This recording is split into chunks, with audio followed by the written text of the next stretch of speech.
السلام عليكم ورحمة الله وبركاته. إن الحمد لله نحمده ونستعينه ونستغفره ونؤمن به ونتوكل عليه ونعوذ بالله من شرور أنفسنا ومن سيئات أعمالنا. من يهد الله فلا مضل له ومن يضلل فلا هادي له.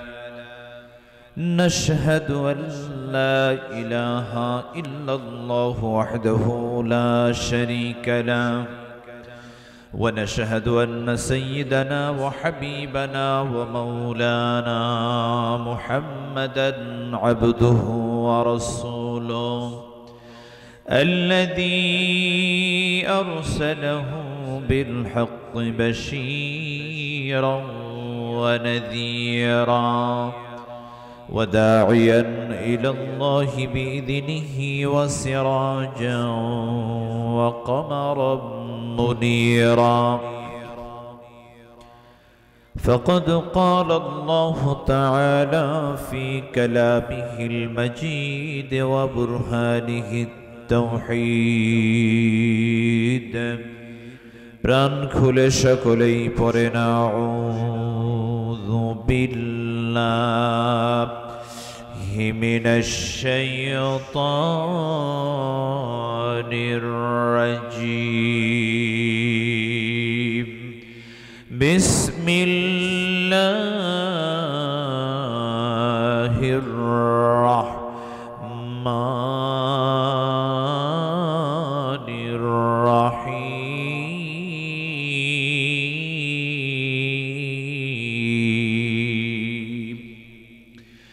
ওয়াল আসরি ইন্নাল ইনসানা লাফি খুসর إلا الذين آمنوا وعملوا الصالحات وتواصوا بالحق وتواصوا بالصبر. صدق الله العظيم. وقال رسول الله صلى الله عليه وسلم: أربع من كن فيه كان منافقا خالصا، إذا أؤتمن خان، وإذا حدث كذب، وإذا عاهد غدر، وإذا خاصم فجار. رواه البخاري. إن الله وملائكته يصلون على النبي يا أيها الذين آمنوا صلوا عليه وسلموا تسليما. اللهم صل على محمد وعلى آل محمد كما صليت على إبراهيم وعلى آل إبراهيم إنك حميد مجيد. اللهم بارك على محمد وعلى آل محمد كما باركت على إبراهيم وعلى آل إبراهيم إنك حميد مجيد. الحمد لله.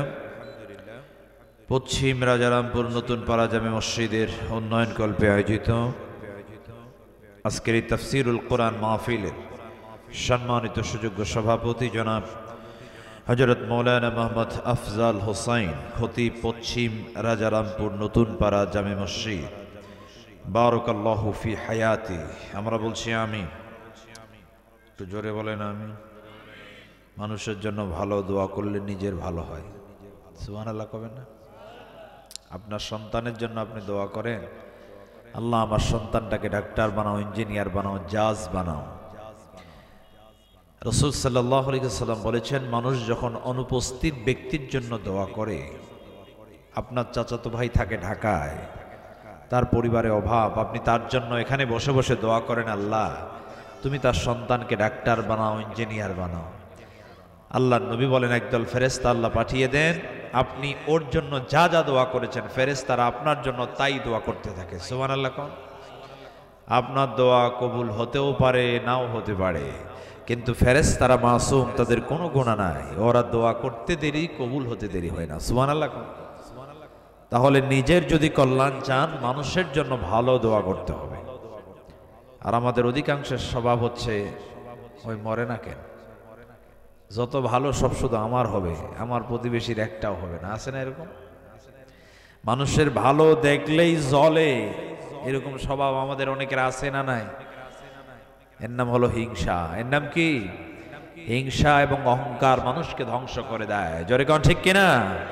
সুতরাং এই দুইটা খারাপ গুণ থেকে আল্লাহ আমাদেরকে হেফাজত করুন, আমরা বলি আমিন। অনুষ্ঠানের সম্মানিত প্রধান অতিথি জনাব অ্যাডভোকেট মাইনুল ইসলাম মাইনুল আলম, সাবেক সমাজ কল্যাণ ও ধর্ম বিষয়ক সম্পাদক, দিনাজপুর জেলা আইনজীবী সমিতি, দিনাজপুর। অনুষ্ঠানের সম্মানিত আলোচক আমার আগে আলোচনা করেছেন বিশিষ্ট ইসলামী চিন্তাবিদ, মুফাসসিরে কোরআন, উদীয়মান তরুণ আলোচক মাওলানা মোহাম্মদ এরশাদুল হক, সেক্রেটারি বাংলাদেশ মাজলিসুল মুফাসসিরিন পরিষদ, দিনাজপুর জেলা শাখা। আলোচনা করেছেন তরুণ বক্তা হাফেজ মাওলানা মোহাম্মদ হারুনুর রশিদ, খতিব খোদ, মাধবপুর জামে মসজিদ সদর, দিনাজপুর। আল্লাহ তাদের এই কণ্ঠকে ইসলামের জন্য, কোরআনের জন্য কবুল করুন, আমরা বলি আমিন। মঞ্চে উপবিষ্ট আছেন বিশিষ্ট ইসলামী চিন্তাবিদ, মুফাসসিরে কোরআন মাওলানা ইব্রাহিম খলিল লক্ষ্মীপুরী। উপস্থিত সম্মানিত হযরত উলামা ইকরাম, ইসলাম প্রিয় ইমানদার দিনদার কোরআন প্রেমিক আমার মুসলমানেরা, মদ্দার অন্তরালের মা ও বোনেরা, স্নেহের কচিকাচারা প্রিয় যুবক ভাইরা, শুকরিয়া জ্ঞাপন করছি আল্লাহ সুবহানাহু ওয়া তাআলার দরবারে যে মহান মুনিব আমাদেরকে অসংখ্য অগণিত মানুষের ভিতর থেকে বাছাই করে অল্প কিছু মানুষকে কবুল করেছেন সর্বকালের সর্বযুগের সর্বশ্রেষ্ঠ মহাগ্রন্থ আল কোরআন থেকে কথা বলবার এবং শুনবার সুযোগ যে মহান মুনিব আমাদেরকে করে দিলেন, সেই মুনিবের দরবারে সকলেই প্রাণ খুলে অবনত চিত্তে হৃদয়ের সমস্ত আবেগ অনুভূতি উজাড় করে দিয়ে সমবেত কণ্ঠে উঁচু আওয়াজে রাতের নিস্তব্ধ থেকে ভেঙে দিয়ে মুসলমানের মতো সিংহের মতো গর্জন করে সকলেই একযোগে পড়ছি আলহামদুলিল্লাহ। একটু আওয়াজ করে পড়েন আলহামদুলিল্লাহ। রব্বানা লাকাল হামদ হামদান কাসীরান তাইয়িবান মুবারাকান ফীহি। আমরা শুকরিয়া আদায় করলাম কার? আমরা সব কাজের শেষে কার শুকরিয়া আদায় করব? খাওয়ার শেষে, স্ত্রীকে পিটানোর শেষে আল্লাহ। আপনারা কি আছেন না ঘুমাচ্ছেন? আছেন, অনেকে আছেন এখনো বাইরে বিড়ি টানতেছে, এরকম আছে না ভাই? এখানেও বসার সুযোগ হয় না। যেখানে কোরআনের আলোচনা হয় এতে তো শুধু মানুষ আসে না, এখানে রহমতের ফেরেশতা নাজিল হয়, আপনাদের জন্য মাগফিরাতের দোয়া করতে থাকে। সুবহানাল্লাহ কবেন না? যেখানে কোরআনের আলোচনা হয় এটা জান্নাতের বাগানে পরিণত হয়। সুতরাং এই জান্নাতের বাগানে আসার বসার যোগ্যতা তৌফিক আল্লাহ সবাইকে দেয় না। জোরে কোন ঠিক না? এই জন্য অনেকে বাইরে দাঁড়িয়ে আছে কিন্তু ভিতরে আসতে পারে না, ওর আসার সুযোগই হয় না। কথা কন না ঠিক না? অথচ মুসলমানের ছেলে ও দোকানে দাঁড়ায় থাকবে কিন্তু ভিতরে আসবে না, মানে শয়তান ওরে এমন মুরিদ বানাইছে ও জান্নাতের বাগানে ওরে ঢুকতেই দেবে না। কথা কন না ঠিক না? মানে শয়তানের কাছে সে হেরে গেছে অলরেডি। এই জন্য আমি অনুরোধ করছি যারা বাইরে আছেন এখনো অন্তত 1 ঘন্টা, খুব বেশি যেহেতু মানুষ কম, শীত বেশি, অল্প কিছু কথায় আমরা অনেক ব্যাপক কথা বুঝাতে যাবো ইনশাআল্লাহ বলেন। এই জন্য আমি অনুরোধ করবো আপনারা যারা বাইরে এখনো আছেন অন্তত ঘন্টা খানিক 11টা পর্যন্ত অল্প কিছু সময় আমাদেরকে দেবেন। আমরা আশা করছি আল্লাহ যাদের কানে মাইকের আওয়াজ পৌঁছাচ্ছে এদের মধ্যে যদি ঈমান থাকে, মুসলমান পিতার সন্তান যদি তারা হয়ে থাকে, আল্লাহ তাদেরকে আসার বসার শোনার যোগ্যতা তৌফিক তুমি দান করো। জোরে কোন আমিন। বিশ্ব নবী বলেছেন যাকাত তা'মাল ঈমান, সেই ব্যক্তি ঈমানের মজা পেয়ে যায় মান রাদিয়া বিল্লাহি রাব্বা, যারা আল্লাহকে রব হিসাবে পাওয়ার পরে সন্তুষ্ট হয়ে যায়। আমাদের রব কে? জোরে বলেন তো। আল্লাহর নাম নিতে কি আমাদের লজ্জা করে? আল্লাহর নাম নেওয়ার ভিতরে একটা মজা আছে না নাই? জোরে বলেন তো। তাহলে যদি রব আমাদের আল্লাহ হয়, একবার রবকে সবাই প্রাণ উজাড় করে সমস্ত শক্তি একত্রিত করে আল্লাহকে একবার ডাকেন তো আল্লাহ। সবাই একবার জোরে কোন আল্লাহ, আল্লাহু আকবার। ওয়াবিল ইসলামি দীনা, ইসলামকে যারা জীবন ব্যবস্থা হিসেবে পাওয়ার পরে সন্তুষ্ট হয়ে যায় তারা ঈমানের মজা পেয়ে যায়। আমাদের জীবন ব্যবস্থার নাম কি বলেন তো? ইসলাম। জোরে বলেন কি না? ইসলাম। এটা কি কথায় নাকি কাজে? কথায়। কাজে যদি প্রমাণ করতে পারতাম আমাদের দেশটা এতদিন সোনার দেশ হয়ে যেত। এদেশে দুর্নীতি থাকতো না, এদেশে চুরি থাকতো না, এদেশে ছিনতাই থাকতো না, বড় বড় চোররা বড় বড় জায়গায় বসতে পারতো না। জোরে কোন ঠিক কিনা? ইসলাম আছে যেখানে শান্তি আছে। সৌদি আরবে ইসলাম একটা মাত্র আইন চালু আছে, আস-সারিকু ওয়াস-সারিকাতু ফাকাতউ আইদিয়াহুমা, চোর চুরি করলে হাত কেটে দাও। এটা কার বিধান? আল্লাহর বিধান। সেখানে চুরি করলে যত বড় নেতা খেতা হোক তার হাত কেটে দেওয়া হয়। আর আমাদের দেশে চুরি হয় কিন্তু বিচার নাই। বিচার হয় শেষরা চোরের, আর বড় বড় চোর সব মাপ পেয়ে যায়। কথা কয় না কেন? বড় চোর আমেরিকা পালায়, লন্ডন পালায়, থাইল্যান্ডে যায়, সিঙ্গাপুরে যায়, মালয়েশিয়াতে যায়, আর শেষরা চোর যারা এরা ধরা পড়ে। বড় চোরগুলি ধরেন, হাত কেটে দেন, বিশ্বাস করেন এদেশে চুরি বন্ধ হয়ে যাবে। জোরে কোন ঠিক কিনা? সৌদি আরবে চুরি করলে হাত কেটে দেয়, জন্য চুরি নাই। স্বর্ণের দোকানদার দোকান খোলা রেখে নামাজে যায়, আমাদের ডিমের দোকানও খোলা থাকে না। মসজিদে জুতা চুরি হয়, আমার জুতা মাত্র 5 বার চুরি হয়েছে। মারহাবা কোন? হ্যাঁ মারহাবা। তাহলে মসজিদেও চুরি আছে না নাই?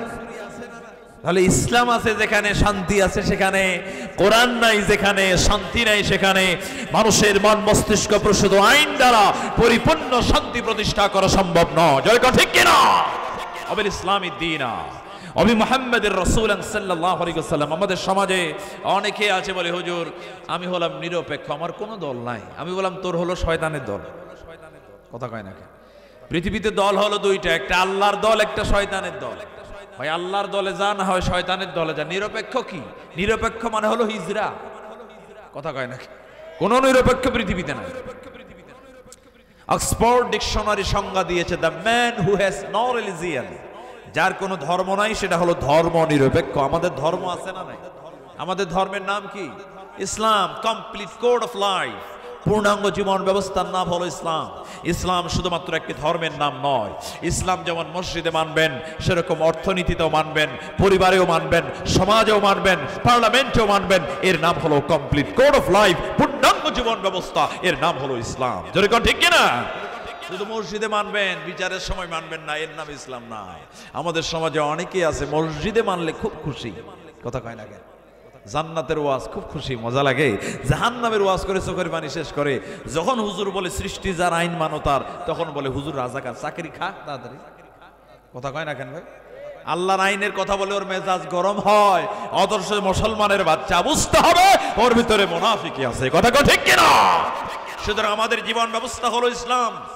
অবি মুহাম্মাদুর রাসূলুল্লাহ সাল্লাল্লাহু আলাইহি ওয়াসাল্লাম, যে ব্যক্তি মুহাম্মদ রাসূলুল্লাহকে রাসূল হিসাবে পাওয়ার পরে সন্তুষ্ট হয়ে যায় তারা ঈমানের মজা পেয়ে যায়।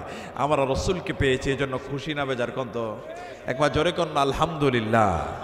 আল্লাহর পক্ষ থেকে আমাদের জন্য দুইটা রহমত, একটা হলো রাসূল আর একটা হলো কোরআন। সুবহানাল্লাহ পড়েন। আল্লাহ রাব্বুল আলামিন কোরআন সম্পর্কে বলেন, ইন্না নাহনু নাযালনা যিকরা ওয়া ইন্না লাহু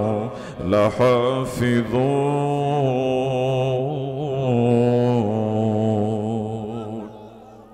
আল্লাহ রাব্বুল আলামিন বলেন নাহনু নাযালনা যিকির। যিকির মানে হলো কোরআন। যিকির মানে কি? যিকিরের 5টি অর্থ আছে কোরআনে। আল্লাহ রাব্বুল আলামিন বলেন নাহনু নাযালনা যিকির, এই কোরআন নাজিল করেছি আমি। অথচ এই বাংলাদেশে এমন অনেক দরবার আছে, এক একটা দরবারে এক এক রকমের জিকির আছে না নাই?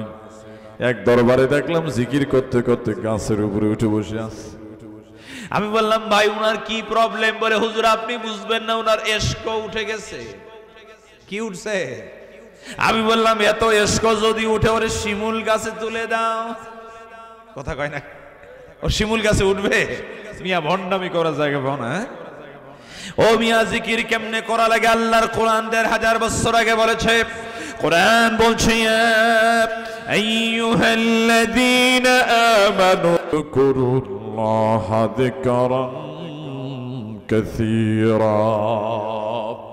উযকুরুল্লাহা যিকরান কাসীরা। বেশি বেশি আল্লাহকে স্মরণ করো।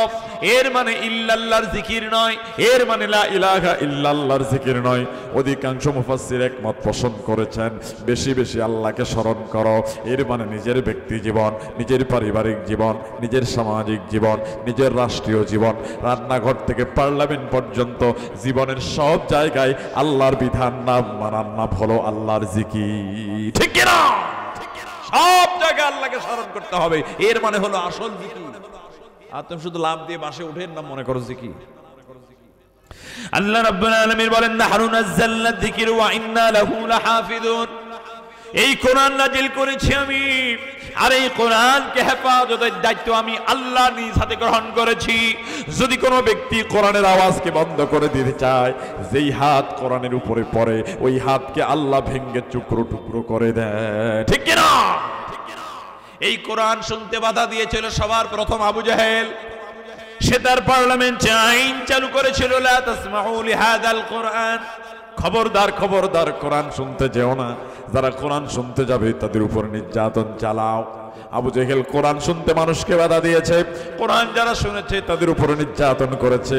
এজন্য আদর করে কেউ তার ছেলের নাম আবু জেহেল রাখে না। রাখে?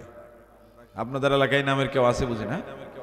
চাঁপাইনবাবগঞ্জে ওয়াজ করতে গেলাম, ওয়াজের পরে একজন বলে হুজুর একটু দোয়া করে দেন, আমার নাম কিন্তু জিবরাইল। কিনা? আরেকজন এসে বলে হুজুর আমার নাম কিন্তু মিকাইল। মনে মনে চিন্তা করি আল্লাহ কোন এলাকায় আসলাম না জানি, এবার আজরাইলও আসে। কি বলেন ঠিক না ভাই? আবু জাহেল নাম রাখা তো দূরের কথা, ওর নাম নিতে ঘৃণা করে একটাই কারণ, সে কোরআনের বিরোধিতা করেছে। জোরে কোন ঠিক কিনা?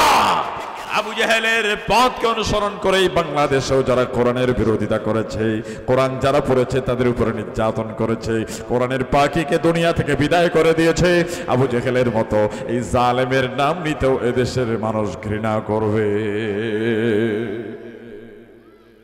কোরআন সম্পর্কে আল্লাহ রাব্বুল আলামিন বলেন ওয়া নাযালনা আলাইকাল কিতাবা তিবয়ানাল লিকুল্লি শাই। এমন কোন বিষয় নাই আমি যেটা কোরআনে উল্লেখ করি নাই। সুবহানাল্লাহ কবেন না? Chemistry, physics, biology, geology, astronomy, human embryology, পৃথিবীতে জ্ঞান বিজ্ঞানের এমন কোন শাখা নাই আল্লাহ যেটা কোরআনে বলেন নাই। এই যে মাইকে আমরা ওয়াজ করি, এই মাইকের কথা কোরআনে আছে নাকি নাই? আপনাদের সন্দেহ হয়? আছে না ভাই? এই যে টিস্যুর কথা কোরআনে আছে? কথা কয় নাকি? টিস্যু বক্সের কথা, বক্স এটাও আছে। আল্লাহ রাব্বুল আলামিন বলেন ওয়া আল্লামা আদামাল আসমাআ কুল্লাহা। এই পৃথিবীতে যত জিনিসের নাম আছে, মাইক বলেন, মাইকের স্ট্যান্ড বলেন, টিস্যু বলেন, টিস্যুর বক্স বলেন, কিয়ামত পর্যন্ত যত জিনিসের নাম আবিষ্কার হবে, আল্লাহ পাক বলেন প্রত্যেকটা জিনিসের নাম আমি আল্লাহ আদমকে বলে দিয়েছি। সুবহানাল্লাহ কোন? গত বছর জাপানের বিজ্ঞানীরা একটা গবেষণা করেছে কোরআনকে নিয়ে। কথা শুনতেছেন আপনারা? আমার 20 ঘন্টার গবেষণা আগামী 20 মিনিট আমি বলে দেবো, খুব মনোযোগ অ্যাটেনশন সহকারে আপনারা কথাগুলি শুনবেন। শ্রোতা কয়জন আসে এটা কোনো দেখার বিষয় না, কারণ জান্নাতে 1000 জনে একজন যাবে। কথা কয় না কেন? 1000 জনে কয়জন যাবে ভাই? একজন। তো লোক তো কম হবেই এখানে। আর বুকটা ফাইটটা যায় মার্কা কনসার্ট হলে ওখানে ঠিকই লোক হবে। 500 টাকার টিকিট হইলেও জায়গা নেই, কারণ শয়তানের দল তো ভারী হয়। এখন বলে হুজুর ঠান্ডা তো বের হতে পারতেছি না, তখন ঠান্ডা কেন, বরফ পড়লেও যাবে। কথা কয় না কেন? তো শয়তানের দল, ওটা তো ভারী হবে। জান্নাতের লোক যেহেতু কম হবে, জান্নাতের বাগানের লোক তো কম হবেই, এটা তো বোঝাই যায়। জাপানের বিজ্ঞানীরা গবেষণা করতে লাগলো, মানুষের বয়স যখন 35 বছর হয়, কয় বছর কত মুখস্থ করেন? কয় বছর? 35 বছর পর্যন্ত হিউম্যান ব্রেইন, মানুষের ব্রেইন থেকে একটা রস বের হয়, হরমোন বের হয়। এটা হলো তারুণ্য এবং যৌবনকে ধরে রাখবার হরমোন। এটা 35 বছর পর্যন্ত কন্টিনিউ বের হতে থাকে। 35 বছর পরে এটা বের হওয়া আস্তে আস্তে কমে যায়, মানুষ বার্ধক্যে উপনীত হয়, দাড়ি পাকে, চুল পাকে, যৌবন শক্তি কমে যায়, তারুণ্য কমে যায়, চামড়া ঢিলা হয়ে যায়, আস্তে আস্তে বুড়া হয়ে যায়। এটা 35 বছরের আগে হয় না পরে হয়? পরে হয়। জাপানের বিজ্ঞানীরা চিন্তা করলো যেই হরমোনটা মানুষের যৌবনকে ধরে রাখে ওটা যদি কন্টিনিউয়াসলি বের হতেই থাকে তাহলে তো মানুষ বুড়া হবে না, তরুণ থেকে যাবে, যৌবন হারাবে না। কথা কয় না কেন? আমরা কি যৌবনকে ধরে রাখতে চাই নাকি চাই না? এত আস্তে কোন মনে হয় বুড়া হইতে চান সবাই? বুড়া হতে চাই আমরা। দাড়ি পাকলে 3 বার কলপ দেই, 65 বছর বয়স এমন দাড়ি কাটছে মনে হয় বিয়ে আর নতুন 3টা করবে। কথা কেন? এরকম আছে না ভাই? বয়স বোঝাতে চাই না, মানে বুড়া আমরা কেউ হতে চাই না। বুড়া যেহেতু হতে চান না আপনারা, তাহলে এই ওয়াজটা দরকার আছে না নাই? কন্ত অতীব অতীব গুরুত্বপূর্ণ। কথা কন না, ঠিক না? জাপানের বিজ্ঞানীরা চিন্তা করলো কোন ওষুধ খেলে পরে ওই রসটা বের হতেই থাকবে, মানুষ যৌবন ধরে রাখতে পারবে, তারুণ্যকে ধরে রাখতে পারবে। তারা গবেষণা করতে করতে কোরআন গবেষণা করতে শুরু করে দিল। সুবহানাল্লাহ। অথচ তারা কিন্তু অমুসলিম, তারা কিন্তু মুসলিম নয়, তারা কিন্তু মুসলমান নয়। তারা কোরআনকে গবেষণা করে এই ইনফরমেশন, এই থিওরিকে বের করেছে।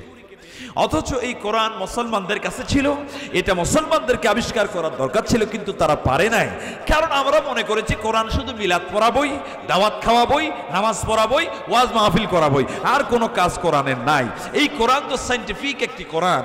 ইয়াসিন ওয়াল কুরআনিল হাকিম, আল্লাহ পাক বলেন বিজ্ঞানময় সায়েন্টিফিক একটি বই, একটি কিতাব আমি তোমাদেরকে দান করেছি। সুবহানাল্লাহ কবেন।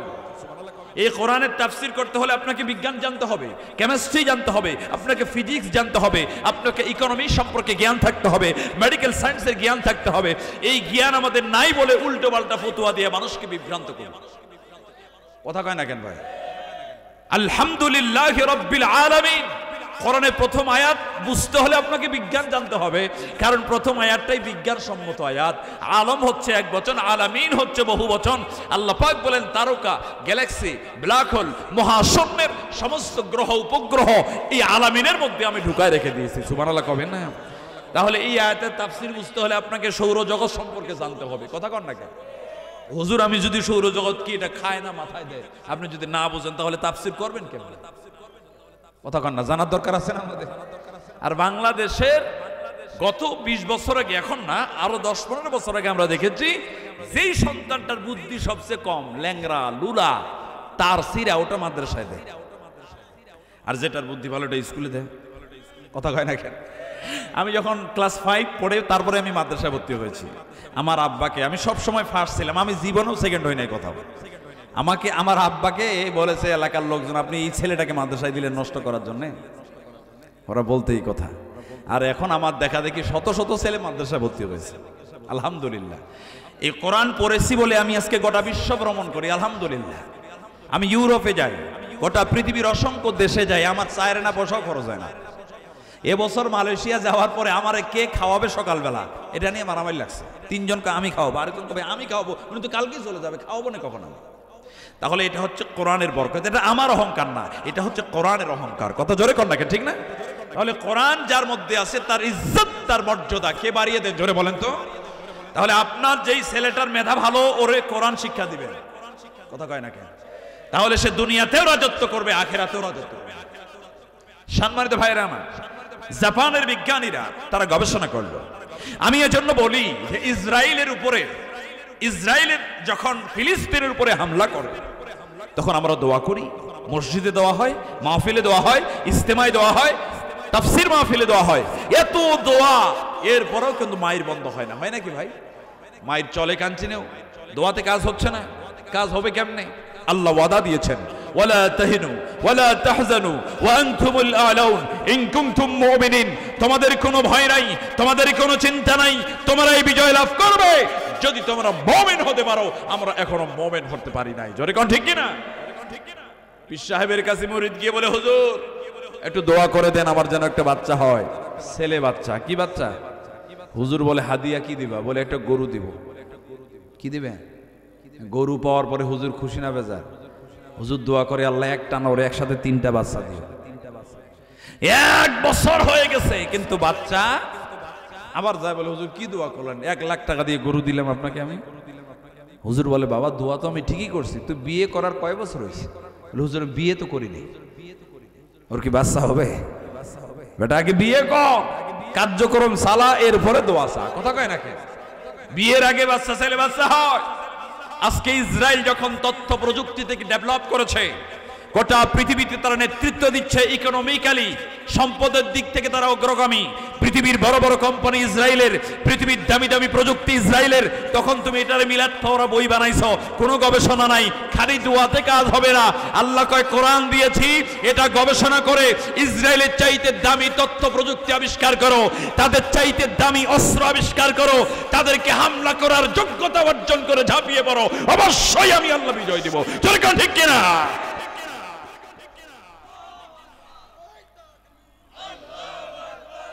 তাহলে আমাদেরকে আগে যোগ্যতা অর্জন করতে হবে। জি বলেন ঠিক না ভাই? জাপানের বিজ্ঞানীরা চিন্তা করলো এমন কোন ওষুধ আছে যে ওষুধটা খাইলে মানুষ বুড়া হয় না।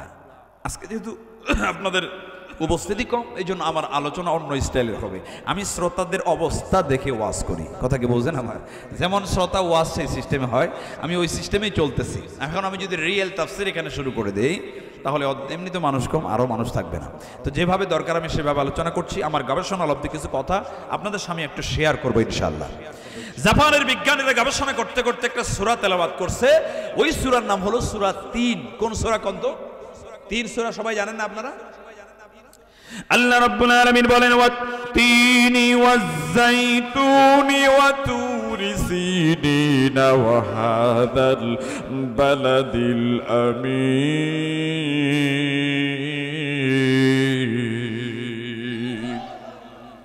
আল্লাহ রাব্বুল আলামিন এখানে কসম করেছেন, ওয়াত-তিন ওয়াজ-যাইতুন।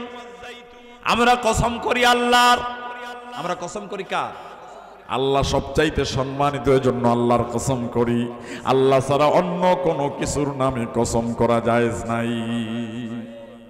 আল্লাহ যদি নিজে কসম করেন তাহলে তিনি কার কসম করবেন?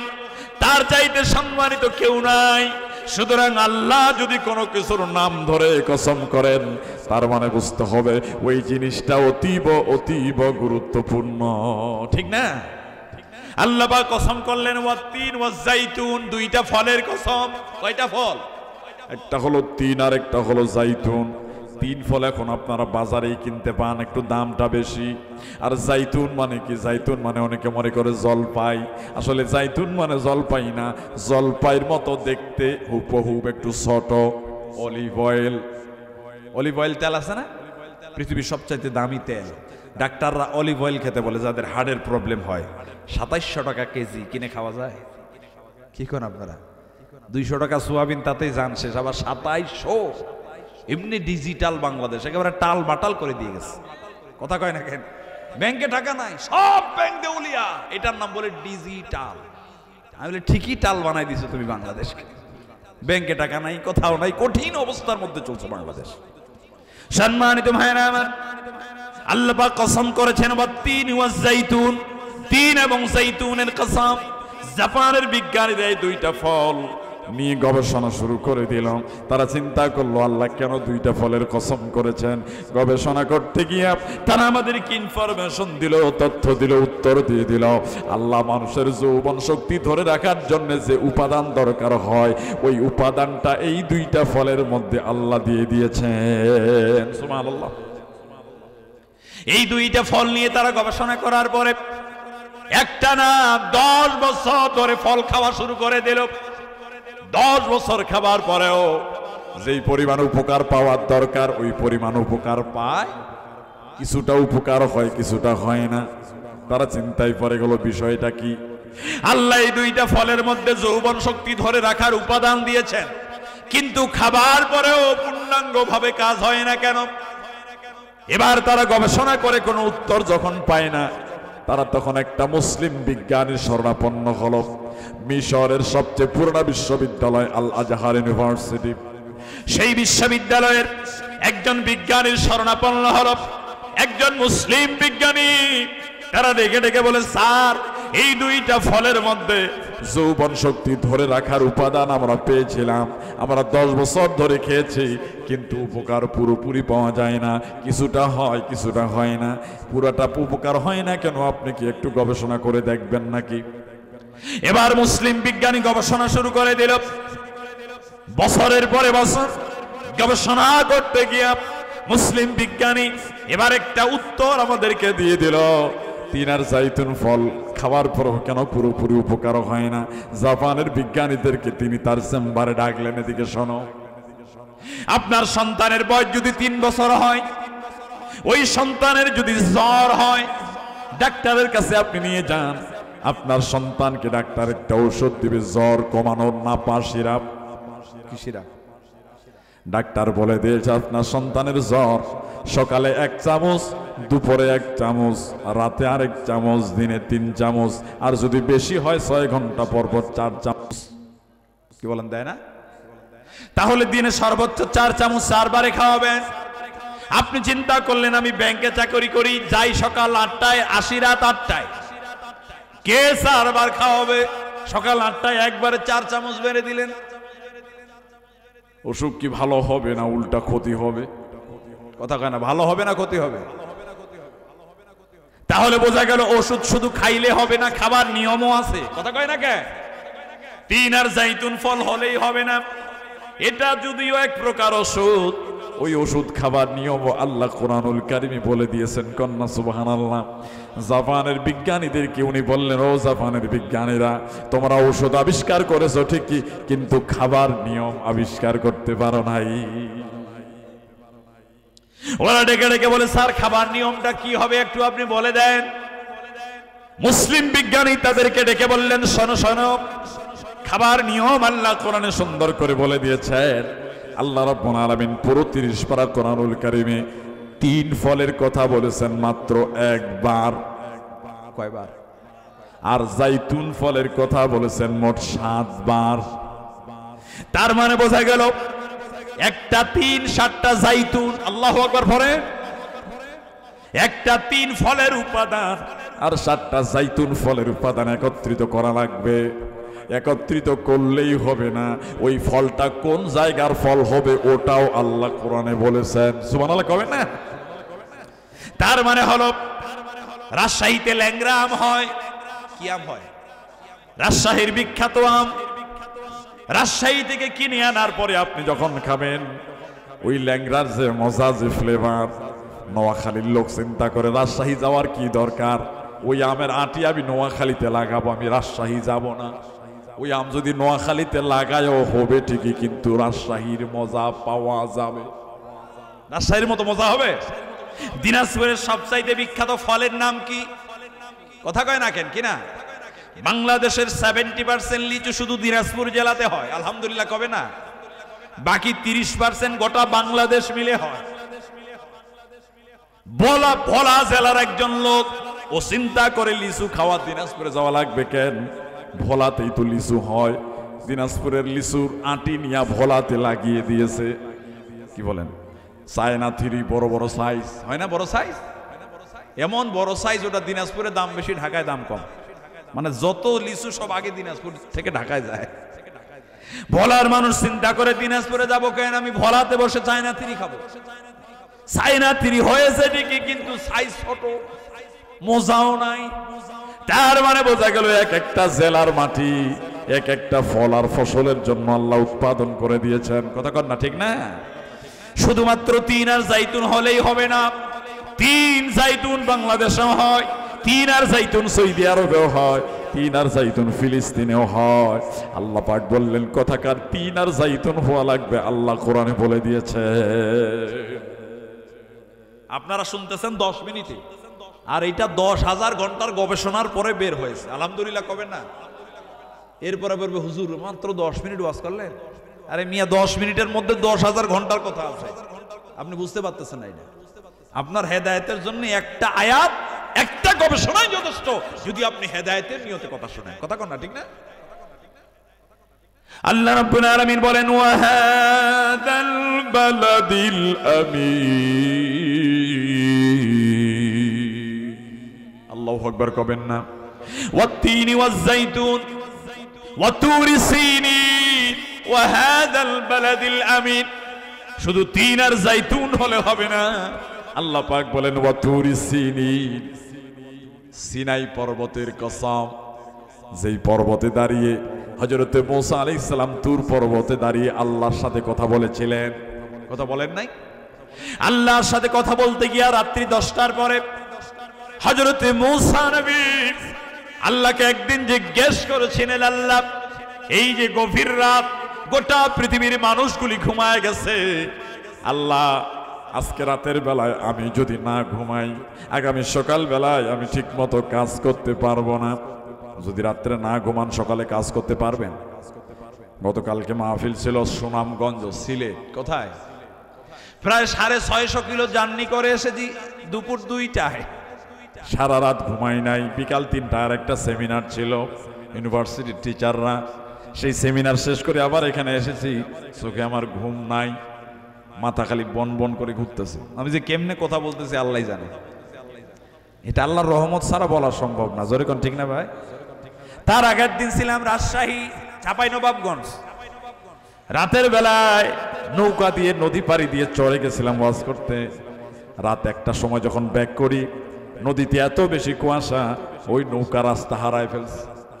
শুধু নদীতে ঘুরে এরকম করে আমার মাঝি ডেকে বলে, হুজুর পাশে কিন্তু ইন্ডিয়া, না জানি আবার ইন্ডিয়ায় ঢুকে যায়। আমি আরো ভয় পেয়ে গেলাম, ইন্ডিয়া তো এমনি এখন ক্ষমতায়। কথা কয় না কেন? ভারতের মেদিনীপুরে ওয়াজ করতে গেলাম। দুপুরবেলা আমি খাওয়া দাওয়ার পরে ঘুমাচ্ছি, দেখি মাইকে আমার ওয়াজ বাজতেছে, তাও ভারত বিরোধী ওয়াজ। আমি বললাম, বেটা ওয়াজ দেওয়ার সময় পাইলে না, অন্য ওয়াজ আর নাই আমার। বাংলাদেশের সবচাইতে বড় শত্রু যদি থাকে ওটা হলো ভারত। কথা কয় না কেন? এই কথা বললে আবার অনেকের জলে, যেটার জ্বলবে বুঝবেন ওটা হলো বড় রাজাকার। ঠিক না? বাংলাদেশে যখন বন্যা হয় সব গেটগুলি খুলে দেয়, পানি খার মর। আর এখন পানির দরকার, সব পানি আটকায় রাখছে। প্রতি বছর শীত সময়, শীতের বেলায় আমি ভারতে যাই, প্রতি মাসে যেতাম, বছর যাই নাই, দরকারও নাই। দরকার আছে নাকি যাওয়ার? কি দরকার? ভারতে গিয়ে দেখি প্রত্যেকটা নদী পানি ভর্তি, অথচ বাংলাদেশের নদীতে পানি নাই। আমাদের অধিকার তারা হরণ করি, পানি দিয়ে তারা চাষাবাদ করে, আর লক্ষ লক্ষ টাকা খরচ করে আমরা পানি তুলি, সেটা দিয়ে চাষাবাদ করি। ওই পানিটা যদি আজকে ফ্রি পেতাম, আমাদের পণ্যের দাম অটোমেটিক কমে যেত। কথা কয় না কেন? উৎপাদন খরচ কমে যেত। আন্তর্জাতিক আইনকে লঙ্ঘন করে ভারত আমাদের উপরে খবরদারি করেছে 71 সালের পর থেকে। কথা কয় ঠিক কিনা? ওরা শাসন করবার জন্য আমাদেরকে স্বাধীন করেছিল। কে বলে ভারত আমাদের বন্ধু? আল্লাহ পাক বলেন, ইয়া আইয়ুহাল্লাযীনা আমানু লা তাত্তাখিযুল ইয়াহুদা ওয়ান নাসারা আউলিয়া।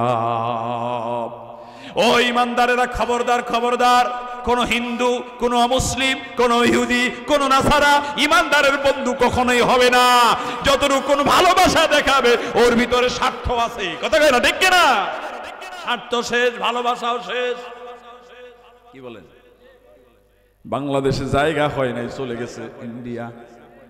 ইন্ডিয়া মনে মনে চিন্তা করে, আমরাও বেশি দিন রাখতে পারবো না। আমেরিকা কয় দোয়া চাই তুই এখানে আসিস না। লন্ডন কয় মাফ চাই তুই আসিস না, তাড়াতাড়ি দূর হ। পৃথিবীতে কোনো অমুসলিম কান্ট্রি মুসলমানের বন্ধু হবে না, এটা সময় হইলেই টের পাবে। কথা কয় না কেন? ভারতের পেঁয়াজ না খাইলে আমাদের কোনো অসুবিধা আছে? পাকিস্তান দেবে, চায়না দেবে, মায়ানমার দেবে। কথা কয় না কেন? ঠিক না? ওদের পেঁয়াজ নিয়ে আসেন। সিন্ডিকেট করে 16টি বছর ধরে সবার পেঁয়াজ বন্ধ করে ভারতেরটা ঢুকাইছেন। পেঁয়াজের দাম 200 টাকা 400 টাকা কেজি বানাই দেন মাঝে মাঝে ইচ্ছা মতো। কথা কয় না কেন? শোষণ করেছে 16 বছর। এখন এই কথা বললে আবার হুজুর খারাপ আছে না কিছু লোক? হুজুর আবার এই কথা বলে কেন? হুজুর যদি হক কথা স্টেজে না বলে সেটা হুজুর না, সেটা মুনাফিক। সম্মানিত ভাইরা আমার, ইহুদি খ্রিস্টানরা মানুষের বন্ধু হয় না, মুসলমানের বন্ধু হয় না। রাত্রি 12টার পরে হযরত মূসা আলাইহিস সালাম আল্লাহকে জিজ্ঞেস করি, আল্লাহ রাতের বেলায় আমি যদি না ঘুমাই সকালে দাঁড়াতে পারবো না। হে আল্লাহ, তুমি তো ঘুমাও না, তুমি থাকো কেমনে? আল্লাহ ঘুমায়? আল্লাহ পাক বলেন, আল্লাহু লা ইলাহা ইল্লা হুয়াল হাইয়ুল কাইয়্যুম লা তাখুযুহু সিনাতুন ওয়ালা নাওম। জোরে কোন আল্লাহু আকবার। ঘুম এবং তন্দ্রা কোনোটাই আল্লাহকে স্পর্শ করতে পারে না। তাফসীরে খাযেন এই আয়াতের ব্যাখ্যা করতে গিয়ে বলেন, আল্লাহ রাব্বুল আলামিনকে হযরত মূসা নবী যখন জিজ্ঞেস করি, আল্লাহ তুমি তো ঘুমাও না, তুমি থাকো কেমনে? আল্লাহ ডেকে ডেকে বলে, মূসা রে, আমি তোর প্রশ্নের জবাব দেব, কিন্তু কথার দ্বারা নয়, কাজের দ্বারা। কারণ বাঙালির কথা বেশি না কাজ বেশি? কাজ বেশি। স্টেজে উঠলে যা মনে চায় তাই বলে দেয়, নির্বাচনের পরে আর কোনো খবর নাই। কথা কয় না? স্টেজে উঠলে মুখে কোনো লাগাম থাকে না, নির্বাচন আসলে কি স্টেজে বলে, নির্বাচনের পরে মনেই থাকে না। কথা কয় না, ঠিক না? আল্লাহ দেখে দেখে বলে, মূসা আমি তোর প্রশ্নের জবাব দিব, অপেক্ষা কর। হযরতে মূসা নবী রাত্রি বেলায় তুর পর্বতের মধ্যে দাঁড়িয়ে আছেন। কিছুক্ষণ পরে মূসা নবী তাকায় দেখলেন হযরতে জিবরিল আলাইহিস সালাম মূসা নবীর সামনে হাজির হয়ে গেছে, কিন্তু খালি হাতে নয়, দুইটা কাচের পাত্র, পানি ভর্তি কাচের পাত্র নিয়ে দাঁড়িয়ে গেছে। হযরতে জিবরিল মূসা নবীকে ডেকে বলে, নবী হে, আপনি আল্লাহকে জিজ্ঞেস করেন, আল্লাহ আপনি ঘুমান না কেন? এই যে দুইটা কাচের পাত্র নিয়ে আপনার সামনে আমি দাঁড়িয়ে গেলাম, এই দুইটা পাত্র আপনার দুই হাতে আপনি নেন, আমি এখান থেকে চলে যাব। আমি যতক্ষণ পর্যন্ত আবার আপনার সামনে ফিরে আসব না, ততক্ষণ পর্যন্ত রাতের বেলায় এই কাচের পাত্র নিয়ে আপনি দাঁড়িয়ে থাকবেন। হযরত মূসা নবী কাচের পাত্র নিয়ে দাঁড়িয়ে রইলেন। চতুর্দিকে কুসকুসে অন্ধকার, ঠান্ডা। কতক্ষণ আপনি দাঁড়িয়ে থাকবেন? আল্লাহ রাব্বুল আলামিন কিছুক্ষণ পরেই মূসা নবীর চোখের মধ্যে হালকা একটু ঘুম দিয়েছেন, তন্দ্রা দিয়েছেন। হযরত মূসা আলাইহিস সালামের চোখের মধ্যে একটুখানি ঘুম আসার কারণে আল্লাহর নবী আস্তে করে একটা ঝাঁকুনি মেরেছেন। ঝাঁকুনি মারেন না আপনারা? কিছু মানুষ আছে দেখবেন, বাসে উঠতে দেরি, ঘুমাইতে দেরি নাই। কথা কয় না কেন? ও নামবে 10 মাইল চলে গেছে ঠাকুরগাঁও। এরকম অলস আছে না ভাই? তাহলে আল্লাহ পাক মূসা নবীর চোখের ভিতরে যখন একটু তন্দ্রা দিয়েছেন, হযরতে মূসা নবী আস্তে করে একটা ঝাঁকুনি মেরেছেন। ঝাঁকুনি যখন মেরেছেন, কাচের পাত্র কি আর পাত্র থাকে, একটার সঙ্গে আরেকটা ধাক্কা লেগে চুরমার হয়ে জমিনে পড়ে গেছে। হযরতে জিবরিল আলাইহিস সালাম সঙ্গে সঙ্গে মূসা নবীর সামনে হাজির। ডেকে বলে, নবী হে, দুইটা কাচের পাত্র আপনাকে আমি ধরতে দিলাম, একটা রাত্রি আপনি ধরে থাকতে পারলেন না, একটুখানি ঘুম আসার কারণে কাচের পাত্র দুইটা একটার সঙ্গে আরেকটা লেগে চুরমার হয়ে জমিনে পড়ে গেছে। ওগো আল্লাহর নবী, আপনি আল্লাহকে জিজ্ঞেস করলেন, আল্লাহ আপনি ঘুমান না কেন? আপনার মতো আমার আল্লাহ যদি এক মুহূর্তের জন্য ঘুমায় যায়, এক মুহূর্তের জন্য আল্লাহর চোখে যদি তন্দ্রা এসে যায়, এই পৃথিবী শুধু নয়, কুল্লুম ফি ফালাকিন ইয়াসবাহুন, এই পৃথিবী, তারকা, গ্যালাক্সি, ব্ল্যাক হোল, মঙ্গল, বুধ, বৃহস্পতি, শুক্র, প্রত্যেকটা গ্রহ তার নিজ নিজ কক্ষপথে ঘুরে আর ঘুরে আর ঘুরে আর ঘুরে। আল্লাহ যদি ঘুমায় যায়, এই পৃথিবী আর পৃথিবী থাকবে না, আরেকটা গ্রহের সঙ্গে ধাক্কা লেগে কাচের পাত্রের মতো চুরমার হয়ে যাবে। যেরকম আল্লাহু আকবার। সম্মানিত ভাইরা আমার, আল্লাহ পাক বলেন, খুলিকাল ইনসানু দাঈফা, আমি মানুষকে অত্যন্ত দুর্বল করে বানিয়েছি। মুরগির ডিমের ভিতর থেকে বাচ্চা বের হতে দেরি হয়, বাচ্চা দৌড়াইতে দেরি হয় না। হাঁসের ডিমের ভিতর থেকে বের হতে দেরি হয়, সাঁতার কাটতে দেরি হয় না। আল্লাহু আকবার বলবেন না? তারে কে সাঁতার শিখালো একটু জোরে বলেন তো? মায়ের পেটের মধ্যে ডিমের ভিতরে কে তাকে দৌড়ানো শিখালো? মানুষের বাচ্চা হাঁটতে সময় লাগে 1 থেকে 1.5 বছর। কি বলেন, ঠিক না? মানুষের বাচ্চার মতো হাঁসের বাচ্চা আর মুরগির বাচ্চাকে যদি হাঁটা শেখানো লাগতো, আমাদের মুখে মুরগি আর হাঁস উঠতো না, তার আগেই শেষ। কথা কয় না? মানুষের চাইতে রয়্যাল বেঙ্গল টাইগার শক্তি কম না বেশি? কম। আসলে আপনারা থাকবেন এখানে একজন? এরপরও রয়্যাল বেঙ্গল টাইগারকে আমরা কব্জা করেছি, খাঁচায় বন্দি করেছি। কথা কয় না কেন, ঠিক না? হাতির শক্তি আরো বেশি, ওরেও আমরা কব্জা করেছি। আল্লাহ পাক বলেন, লাকাদ কাররামনা বানি আদম, বনি আদমকে আমি আল্লাহ সম্মানিত করেছি।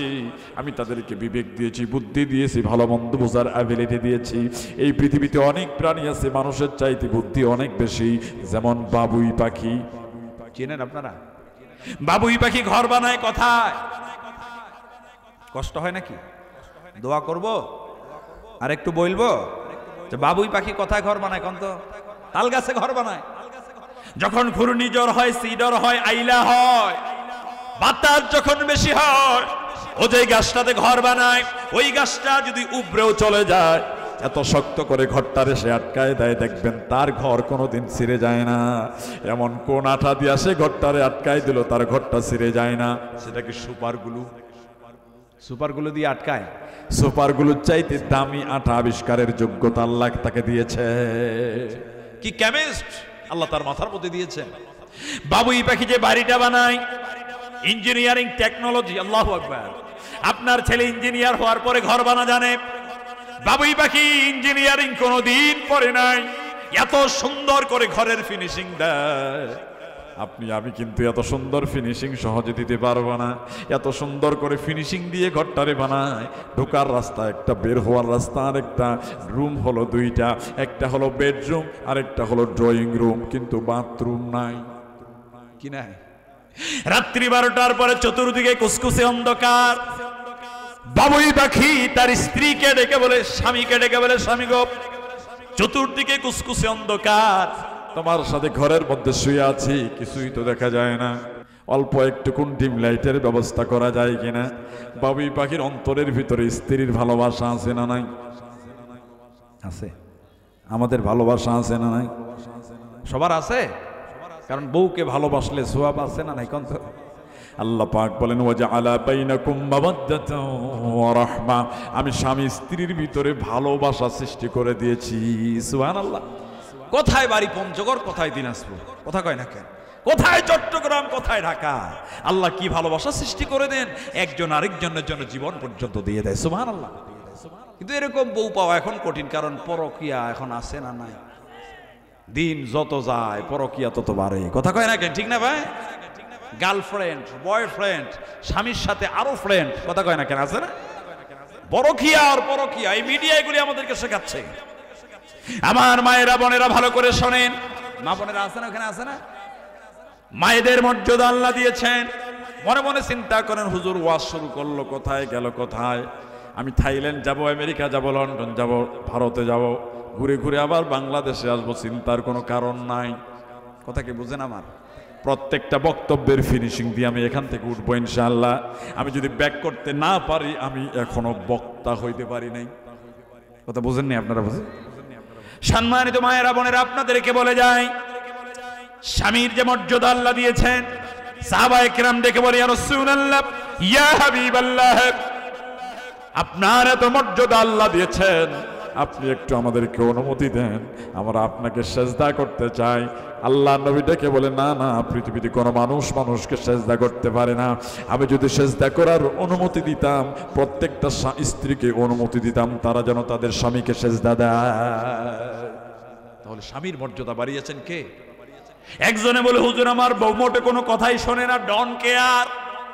এরকম স্ত্রী আছে না নাই? কার কার বউ এরকম? হাত তুলেন তো দেখি। সবার বউ ভালো, মাশাআল্লাহ। আমি বললাম, তোমার বউ কথা শোনে না, তুমি যৌতুক কয় লাখ নিয়েছো? বলে, হুজুর মাত্র 5 লাখ। অবশ্য আপনাদের এলাকায় যৌতুক চলে না। কি বলে? এদিকে আছে? কে কে নিয়েছেন? হাত তুলেন তো দেখি। কোন আল্লাহর ওলি আছে? একজন,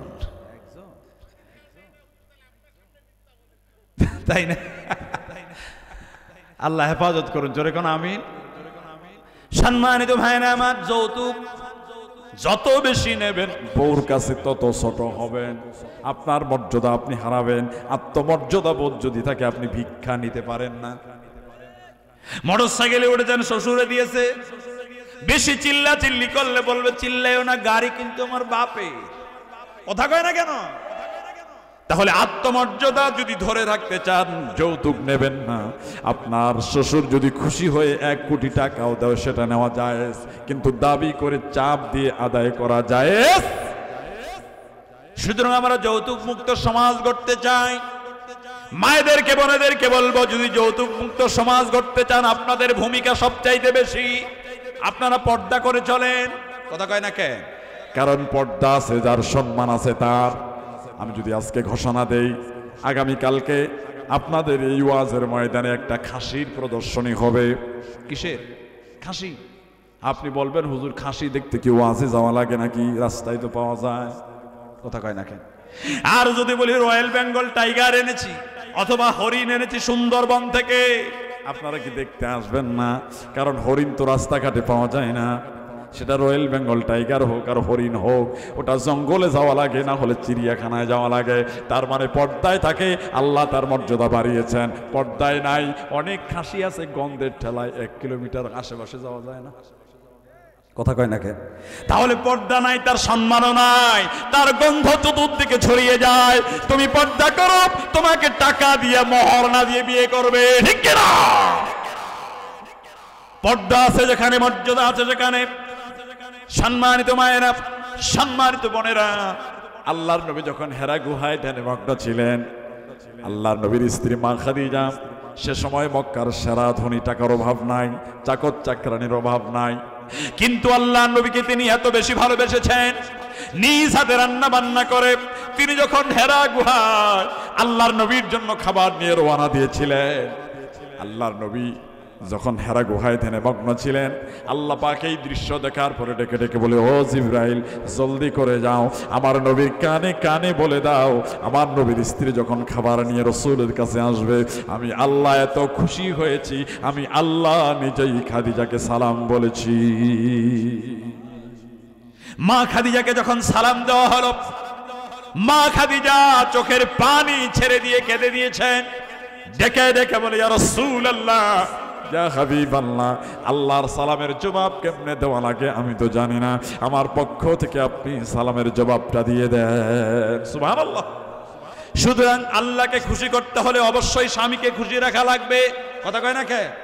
আবার অপরদিকে কোন স্ত্রী যদি সার্টিফিকেট দেয় আমার স্বামীটা ভালো, নিঃসন্দেহে ওটা জান্নাতি স্বামী। কারণ বউর কাছে যে ভালো, সে সারা দুনিয়াতে ভালো। আমি কি জিনিস আমার বউ চাইতে ভালো কেউ জানে? আমরা বউর কাছে ভালো তো? কথা কয় না কেন?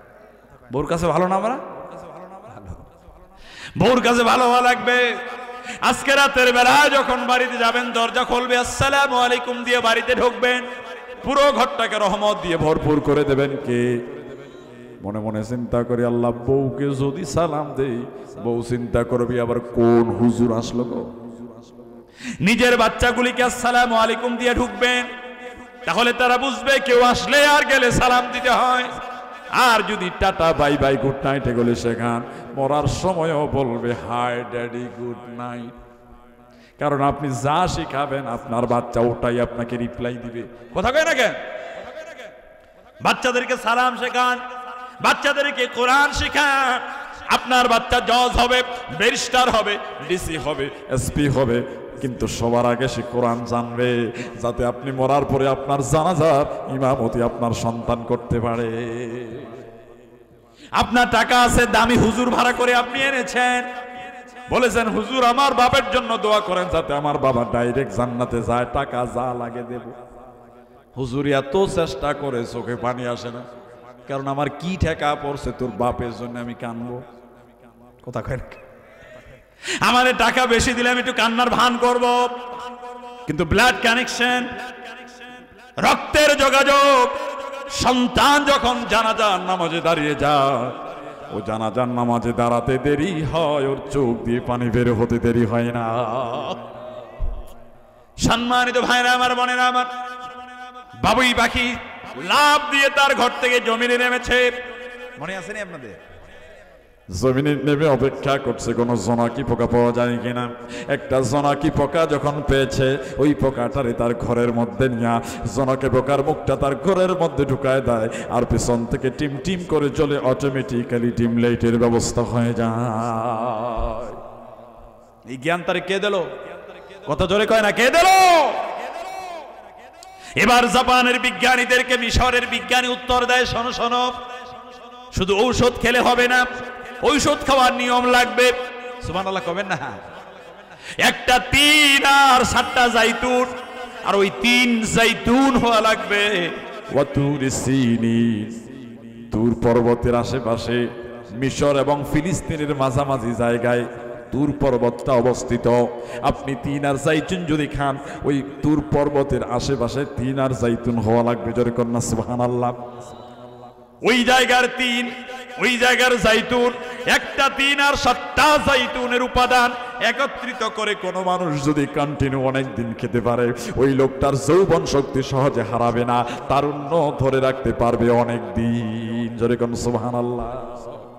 সুতরাং এই কোরআনকে গবেষণা করেছে ইহুদিরা, এই কোরআনকে গবেষণা করেছে নাছারারা, এই কোরআনকে গবেষণা করেছে ইসরায়েল।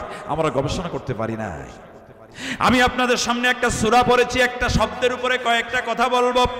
ওয়াল আসরি ইন্নাল ইনসানা লাফি খুসর ইল্লাল্লাযীনা আমানু ওয়া আমিলুস সালিহাতি ওয়া তাওয়াসাউ বিল হক ওয়া তাওয়াসাউ বিস সাবর। একটু চিৎকার মেরে কোন আল্লাহু আকবার। আল্লাহ পাক বলেন ওয়াল আসর, সময়ের কসম। কিসের কসম? কত? পৃথিবীতে সবচাইতে দামি জিনিস হলো সময়, কারণ আপনার জীবনটাকে নির্ধারণ করে দিয়েছেন কে? আল্লাহ পাক বলেন সময়ের কসম। ইন্নাল ইনসানা লাফি খুসর, সমস্ত মানুষগুলি ক্ষতির মধ্যে। আলিফ লাম ইস্তিগরাকি, অর্থাৎ সমস্ত মানুষকে আল্লাহ ইনক্লুড করে বলেছেন পৃথিবীর সমস্ত মানুষগুলি ক্ষতির মধ্যে, কিন্তু তারা নয় ইল্লাল্লাযীনা আমানু, যারা ঈমান এনেছে। আমাদের সকলের ঈমান আছে না নাই? যারা বলে নাই তাদের নাই। হিন্দু আছে কিনা? হিন্দু আছে? তাহলে না থাকলে একটু জবাব দেন, আপনাদের আল্লাহর প্রতি ঈমান আছে নাকি নাই? কোরআনের প্রতি ঈমান আছে নাকি না? ঈমান আছে বলেই তো আপনারা কয়জন বসে আছেন? ঈমান আছে, আপনারা আমাকে বললেন হুজুর ঈমান আছে। এবার আল্লাহ কি বলে শোনেন।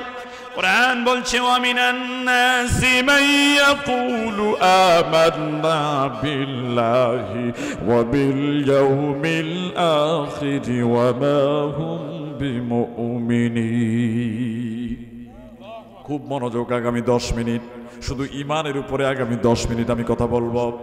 আল্লাহ পাক বলেন নবী হে, অনেক মানুষ আছে এরা বলে আমি আল্লাহর প্রতি ঈমান এনেছি, আখিরাতের প্রতি ঈমান এনেছি, কিন্তু আমি আল্লাহ বলছি এরা ঈমানদার নয়। কি বলেন? কথার ওজন আছে না নাই? আছে। আল্লাহ কয় অনেক মানুষ আছে এরা বলে আমি ঈমানদার, আমি আল্লাহকে বিশ্বাস করি, আমি হজ করছি, আমি যাকাত দেই, আমি আখিরাতে বিশ্বাস করি, আসলে এরা ঈমানদারই না। চিন্তা করেন তাহলে আমরা কোন দলে আছি? আল্লাহ পাক বলেন ওয়ামা ইউমিনু আকতারুহুম বিল্লাহি ইল্লা ওয়া হুম মুশরিকুন। হে রাসূল, অধিকাংশ ঈমানদার আছে এরা হলো মুশরিক, এরা ঈমানদার না। এবার আল্লাহকে আমরা জিজ্ঞেস করলাম, আল্লাহ কেমন করে ঈমান আনলে ঈমানদার হওয়া যায়, তুমি কি একটু আমাদেরকে বলে দিবা নাকি? এবার আল্লাহ আরেকটা আয়াতে জবাব দিয়ে দিলেন কিভাবে ঈমান আনলে ঈমানদার হওয়া যায়। 2017 সালে আমি যখন ইন্ডিয়াতে গেলাম, 19 দিনের সফর, আমার বন্ধুবর মুফতি আমির হামজা সহ 19 দিনের সফরে মাহফিলে গেলাম। আমাদের এক ড্রাইভার ছিল, তার বাড়ি হলো বিহার। কোথায় বাড়ি? আমরা নিয়মিত নামাজ পড়ি, মসজিদে যাই, ওয়াজ করি, কিন্তু ওরে নামাজ পড়তে দেখি না। আমি ড্রাইভারকে ডাকলাম, এই ড্রাইভার এদিকে আয় বেটা, তুই মুসলমান না হিন্দু? তুই এক ড্রাইভার হয়ে যেমন তেমন ড্রাইভার না, বক্তার গাড়ি চালাস। কার গাড়ি? বক্তার গাড়ি চালাস। তুই যদি নিজে নামাজ না পড়িস পাবলিকে কি বলবি? কথা কয় না। ও বলে হুজুর আপনি কি বলেন, আমি তো খাঁটি মুসলমান, আমি দিনে 3 বার গরু খাই, আমার আগাও কাটা। আমি বললাম ইয়া আগা কাটা দিয়া কি মুসলমান হওয়া যায়? তুই একটু কালেমা শাহাদা আমাকে পড়ে শোনা। বিশ্বাস করেন ওই ড্রাইভার সঠিকভাবে সেদিন কালেমা শাহাদা আমাকে পড়ে শোনাতে পারে নাই। আপনি দোয়া করে কি করবেন ঈমানদারের জন্য? সে তো ঈমানদারই না। কথা কয় না কে? আপনি খালি দেখেন মুসলমানকে মারা হচ্ছে, আসলে সে মুসলমান না হিন্দু, ও তো মুসলমানের দলেই নাই। ভারত সফর করে আমি যতটুকু বুঝেছি, সেখানের অধিকাংশ মুসলমান মনে করে শুধু গরু খাওয়া আর আগা কাটার নাম মুসলমান। তাদের সংস্কৃতি, তাহাজ্জুদ, তামাদ্দুম সব হিন্দুদের কালচার। ওরা হিন্দুদের মতো মুসলমানদের ধর্মকে ধর্ম মনে করে। প্র্যাকটিসিং মুসলিম যদি পাওয়া যায় সেটা বাংলাদেশ, আলহামদুলিল্লাহ কবেন না? অনেক দেশের চাইতে বাংলাদেশ ভালো আছে। মালয়েশিয়া গেলা মুসলিম কান্ট্রি, কিন্তু ইউরোপের কালচার দিয়ে ভরপুর। ল্যাংটা মানুষের অভাব নাই। আমাদের দেশের দিক থেকে অনেক ভালো আছে, আলহামদুলিল্লাহ। আলহামদুলিল্লাহ, আগামীতে দেশের মুসলমানরা যদি একত্রিত হতে পারে, আগামীর বাংলাদেশ হবে ইসলামের বাংলাদেশ, ঠিক কিনা? আগামীর বাংলাদেশ হবে কোরআনের বাংলাদেশ, ঠিক কিনা? সম্মানিত ভাইরা আমার, কোন চোর, কোন দুর্নীতিবাজকে আর আমরা নেতা হিসাবে দেখতে চাই না। এই দেশটারে 50 বছর ধরে খেয়ে খেয়ে ফকির বানিয়ে দিয়েছে। সম্মানিত ভাইরা আমার, আল্লাহ পাক ডেকে ডেকে বলে, শোনো শোনো, কেমন করে তোমরা ঈমান আনবে। কোরআন বলছে, ওয়া ইযা কিলা লাহুম আমিনু কামা আমানান নাস।